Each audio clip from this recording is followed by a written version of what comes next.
Shalom, I'm Rabbi David, and if you're confused about retirement accounts, 401ks, IRAs, Roth this, traditional that, you're not alone. The retirement account system in America is deliberately confusing. It's designed to be confusing because confused people make bad decisions, and bad decisions make other people rich. But today I'm going to cut through the confusion. I'm going to explain every major retirement account in plain language, what they are, how they work, which ones you should use, and which ones you should avoid. This is your complete guide to retirement accounts for 2025. And by the end of this video, you'll know more about retirement planning than 95% of Americans. But first, I need to tell you something that nobody else will. Retirement accounts are not magic. They're tools, and like any tool, they can be used well or used poorly. Most people use them poorly. They sign up for a 401k because their employer offers it. They pick some random fund. They contribute some random amount, and they never think about it again. This is a disaster because your retirement accounts are probably your largest asset, and you're treating them like a junk drawer. So let's fix that.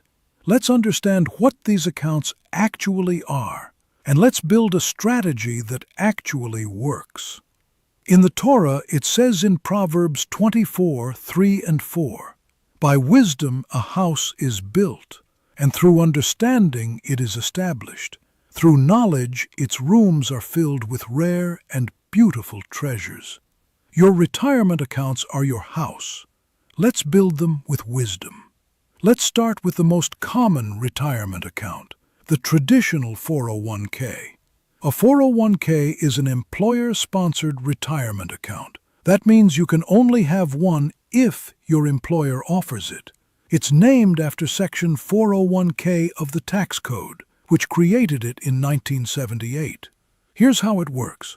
You contribute money from your paycheck before taxes. That money grows tax-deferred. And when you withdraw it in retirement, you pay taxes on it. The big benefit? It lowers your taxable income today.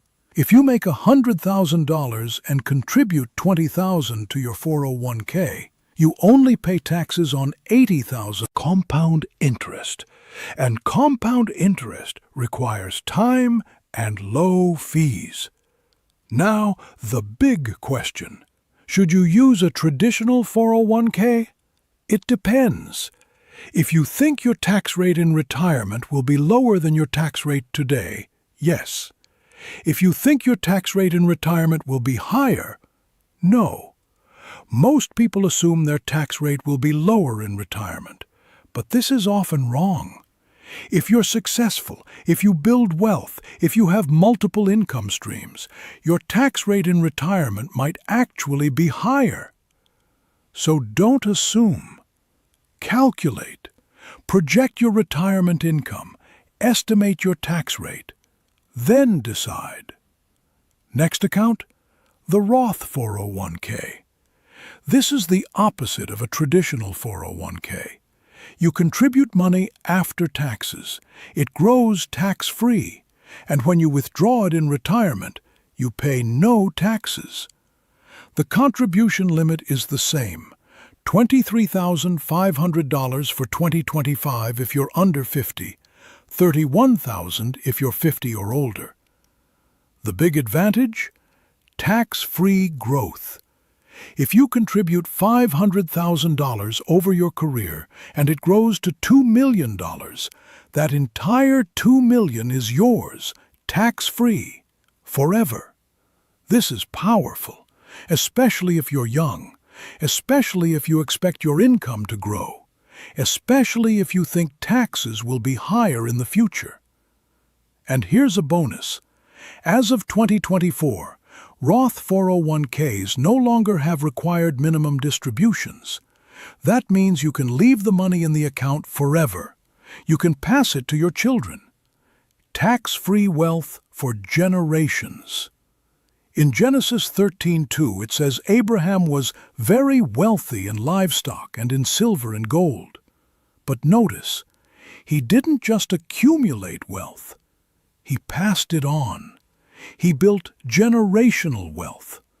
That's what a Roth 401k allows you to do. Build wealth that lasts beyond your lifetime.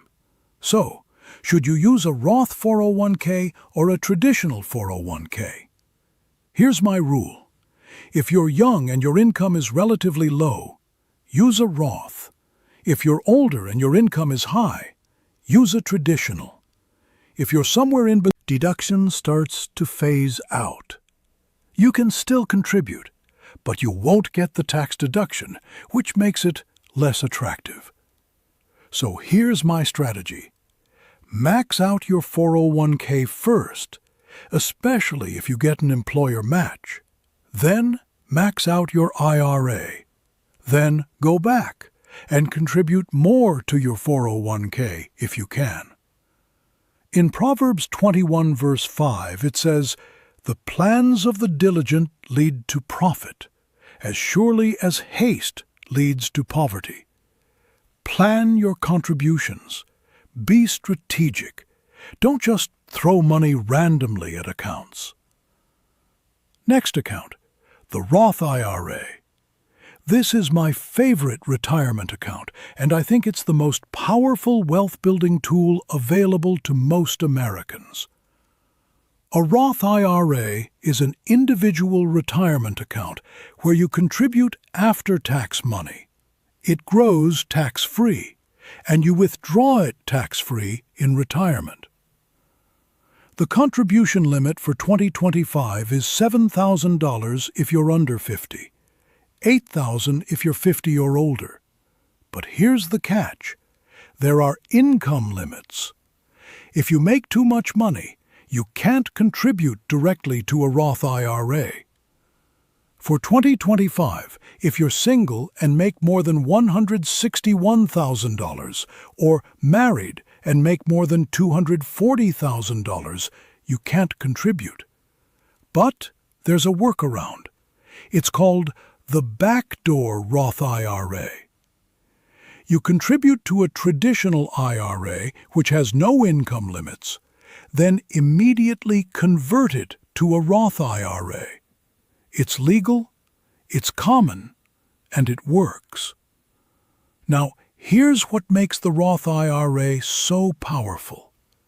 You can withdraw your contributions at any time, tax-free and penalty-free.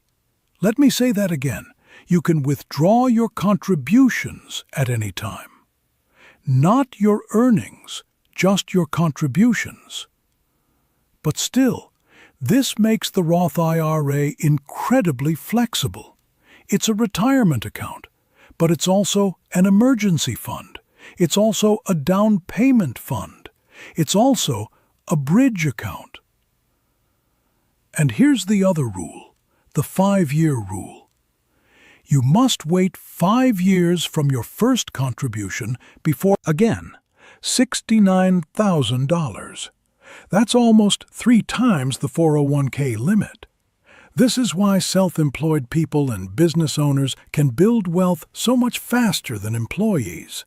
They have access to accounts with much higher limits. If you're self-employed, a SEP IRA is one of the best tools available. It's simple to set up. It has high contribution limits, and it gives you massive tax deductions. In Deuteronomy 8:18, it says, "Remember the Lord your God, for it is He who gives you the ability to produce wealth." If you have the ability to produce wealth through self-employment, use a SEP IRA to maximize it. Next account, the 403b. This is basically a 401k for nonprofit employees, teachers, nurses, government workers, religious organization employees. It works exactly like a 401k. Same contribution limits, $23,500 for 2025 if you're under 50, $31,000 if you're 50 or older. The only difference is who offers it. 401ks are for for-profit companies. 403bs are for nonprofits. If you work for a nonprofit and they offer a 403b, treat it exactly like a 401k. Contribute enough to get the match. Pick low-cost index funds. Invest consistently. Next account, the 457 plan. This is another retirement account for government employees and some nonprofit employees. It works like a 401k, but with one huge advantage: no early withdrawal penalty. With a 401k or IRA, if you withdraw before age 59 and a half, you pay a 10% penalty. But with a 457 plan, you can withdraw as soon as you leave your job. No penalty, no waiting. This makes the 457 plan incredibly powerful for people who want to retire early. If you're a government employee and you have access to both a 403b and a 457 plan, you can contribute to both. That's $23,500 to your 403b and $23,500 to your 457. That's $47,000 a year in tax-deferred retirement savings. This is how government employees withdrawal restrictions, complete flexibility. This is the order. This is the strategy. Follow it, and you'll build more wealth than 95% of Americans. Now, let me address the question everyone asks. Rabbi, I can't afford to max out all these accounts. What should I do? Do what you can. Start with step 1. Get the employer match. Then move to step 2. Max out your Roth IRA. Then move to step 3. Don't let perfect be the enemy of good. Contributing something is infinitely better than contributing nothing. In the Talmud, there's a teaching. It is not your responsibility to finish the work, but neither are you free to desist from it. You don't have to max out every account, but you do have to start. You do have to contribute something.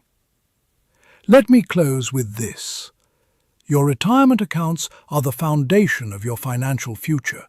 They're not the only tool, but they're the most important tool for most people. So don't ignore them. Don't set them and forget them. Don't contribute randomly without a strategy. Understand them. Use them strategically. Max them out if you can, and watch your wealth compound over decades. In Genesis 41, Joseph interprets Pharaoh's dream and advises him to save 20% of the harvest during the 7 years of abundance. Not 5%, not 10%, 20%. That's your goal. Save 20% of your income for retirement. Use these accounts to do it, and you'll build the retirement you deserve. In the comments below, tell me, which retirement account are you using? Are you on track? What questions do you have? And if this video gave you clarity, if you now understand these accounts and have a strategy, subscribe to this channel. Next week, I'm going to show you the exact investment strategy I use inside these accounts. Remember what Proverbs 21:20 says, "Precious treasure and oil are in a wise man's dwelling, but a foolish man devours it." Don't devour your income. Store it, invest it, build wealth with it. Shalom, and until next time. But before you go, I need to address 3 massive mistakes I see accounts right now. Look at what you're invested in. Check the expense ratio. If it's above 0.20%, switch to a lower-cost fund. I recommend index funds. Vanguard, Fidelity, Schwab, they all have S&P 500 index funds with expense ratios below 0.05%. That's where your money should be. In Proverbs 14:15 it says, "The simple believe anything, but the prudent give thought to their steps." Don't be simple. Don't blindly accept high fees. Be prudent. Check your fees. Mistake number 2, not rebalancing. Most people set up their retirement account once and never touch it again. They pick an allocation, maybe 80% stocks, 20% bonds, and they forget about it. But here's the problem. Over time, your allocation drifts. If stocks go up and bonds stay flat, suddenly you're 90% stocks, 10% bonds. You're taking more risk than you intended. Or, if you're close to retirement and stocks crash, you could lose years of gains right when you need the money most. So you need to rebalance. At least once a year, check your allocation. If it's drifted more than 5% from your target, rebalance. This is simple. It takes 10 minutes, but most people don't do it, and it costs them. I had a client who was 62 years old. He was planning to retire at 65. He had $800,000 in his 401k. He thought he was 60% stocks, 40% bonds. But when I looked at his account, he was actually 85% stocks, 15% bonds. He hadn't rebalanced in 15 years. Then, 2008 happened. The market crashed. His account dropped to $450,000. He lost $350,000. And he had to work 5 more years to recover. If he'd been properly balanced at 60-40, he would have only lost $200,000. He would have recovered in 2 years instead of 5. Rebalancing matters. Don't ignore it. Mistake number 3. Cashing out when you change jobs. This is the biggest mistake I see. Mistake. When you change jobs, roll your 401k over to an IRA or your new employer's 401k. Never cash it out. In the Torah, Esau sold his birthright for a bowl of stew. He traded his future for immediate gratification, and he regretted it for the rest of his life. Don't be Esau. Don't trade your retirement for immediate gratification. Now, let me give you 3 advanced strategies that most people don't know about. Strategy number 1, the Mega Backdoor Roth. If your 401k plan allows after-tax contributions, you can contribute up to $69,000 total per year between employee contributions, employer match, and after-tax contributions. Then, you can convert those after-tax contributions to a Roth 401k or Roth IRA. This is called the Mega Backdoor Roth. It's complicated. Not every plan allows it. But if yours does, and you have the cash flow, it's one of the most powerful wealth-building strategies available. Strategy number 2, the Roth Conversion Ladder. If you retire early, before age 59 and a half, you can't access your retirement accounts without penalty. Or can you? Here's the strategy. Convert portions of your traditional IRA to a Roth IRA each year. You'll pay taxes on the conversion. But after 5 years, you can withdraw those conversions penalty-free. So if you retire at 50, you start converting $40,000 a year from traditional to Roth. At age 55, you can start withdrawing those conversions. At age 56, you can withdraw the second year's conversion, and so on. This allows you to access your retirement money early without penalties. It's legal, it's powerful, and it's how many early retirees fund their lifestyle. Strategy number 3, the solo 401k. If you're self-employed with no employees, you can set up a solo 401k. This allows you to contribute as both the employee and the employer. For 2025, you can contribute $23,500 as the employee, plus up to 25% of your net or 70. Those extra years make a massive difference. Step 4.